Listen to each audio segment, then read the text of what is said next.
Soy Raúl Benítez Manaut, profesor de la Universidad Nacional Autónoma de México y consultor de la Oficina de Naciones Unidas para la Droga y el Delito en el proyecto de protección de periodistas. Llevan ya la segunda jornada de esta consulta para establecer una estrategia para la defensa y la protección de los periodistas. ¿Hay algo en concreto que vayan viendo que sé que no tienen los resultados, pero que nos pueda perfilar hacia dónde van? Sí, definitivamente la consulta trata de buscar el establecimiento de confianza entre diferentes sectores, entre ellos el gobierno, los periodistas, la academia, ONGs, a fin de buscar soluciones a la incomunicación que hay entre la prensa y las estructuras gubernamentales, fundamentalmente en lo que es transparencia informativa, búsqueda de resolver problemas de fricciones cuando el periodista tiene que hacer su profesión, tiene que ejercer su profesión. Muchas veces se encuentra con funcionarios judiciales, con funcionarios políticos que tratan de obstaculizar el trabajo, que cada quien tiene que hacer su trabajo. A veces las investigaciones tienen que ser en secrecía, el periodista busca información. Eso es una de las cosas más importantes, y esto es tratar de que se comuniquen entre ellos, expliquen cómo se puede resolver este problema, pero sobre todo establecer lo que es la confianza, que el gobierno, los funcionarios entiendan qué hace el periodista y su función social, y que los periodistas entiendan que el gobierno también tiene que resolver problemas que a veces se necesita la secrecía, a veces se necesita tiempo, y también a veces se enfrentan ambos a problemas comunes, como por ejemplo la corrupción. El gobierno puede estar, algunos de sus miembros, vinculados con criminales. El periodista también, a veces hay periodistas pues mal formados en esto, y estas cosas tienen que ventilarse, etcétera, ¿no? Hay chayotes, hay esto, hay lo otro, ¿no? ¿Por qué a la ONU le interesa esto y por qué en el caso particular en México? Bueno, mira, a la ONU le preocupa mucho esto porque México es el segundo país del mundo en muertes de periodistas. En este momento, después del asesinato de las dos periodistas en México el día de ayer, suman 67 periodistas en el gobierno de Felipe Calderón en 5 años. Esto es gravísimo. Los periodistas son un sector sensible de la sociedad y necesita tener medidas de protección. En México se han establecido fiscalías, se han establecido programas de derechos humanos, etcétera, pero sigue el asesinato a los periodistas y la ONU se preocupa por estas condiciones, ¿no?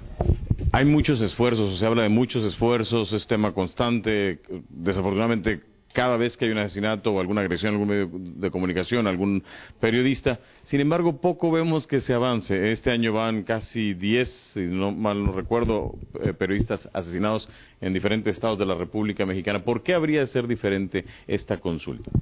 Bueno, esta consulta es una consulta que no se hace solo en el estado de Baja California, sino se hace en 9 estados de la República, y va a haber una consulta nacional a fines de noviembre.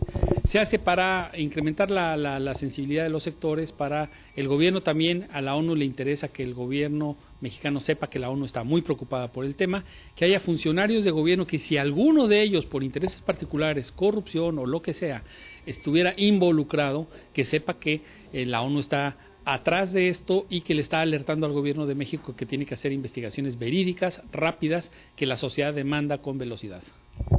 La relación entre el gobierno y la prensa es por naturaleza antagónica, precisamente por las características un poco de las que hablaba, ¿no? Porque parte del trabajo de la prensa es evidenciar las irregularidades del ejercicio público y, bueno, esto no es algo que les guste a los políticos en general. ¿Dónde encontrar el punto de acuerdo para que realmente se respeten los roles de cada uno? Mira, el punto de acuerdo son los fines últimos de cada profesión, que es que la sociedad esté en mejores condiciones. El gobierno mexicano necesita ser reconocido, necesita que se diga en el mundo que ya no hay muertes en México, y a esto le pueden ayudar los periodistas, y los periodistas necesitan ayudar a presionar al gobierno a que las cosas también se hagan con celeridad, etcétera. A veces el periodismo urge al gobierno, presiona al gobierno, a veces el gobierno presiona a la prensa, dice, bueno, la prensa está trabajando mal, hay prensa amarillista, hay prensa roja, hay prensa que genera una cultura de la ilegalidad. Yo creo que ambos sectores tienen puntos en común y ambos sectores tienen puntos propios de cada profesión donde puede haber diferentes puntos de opinión e incluso antagonismo, ¿no? Mencionabas hace un momento la práctica del sobre o el chayo, como lo conocemos en México, la coima en Sudamérica, tiene muchas formas, pero al final de cuentas es el mismo, una forma de cooptación para el ejercicio periodístico. En su opinión, ¿qué tanto se ha avanzado para erradicar este problema ahora que tenemos una mayor alternancia de gobiernos? Yo creo que se ha avanzado, yo creo que hay una profesionalización de la actividad de la prensa en México a raíz del cambio a la democracia, digamos. La democracia en México es imperfecta, incompleta, es lenta, pero algo hace, antes, hace 10, 15, 20 años, la prensa estaba muchísimo más controlada por el Estado. En este momento hay mucho más empresas.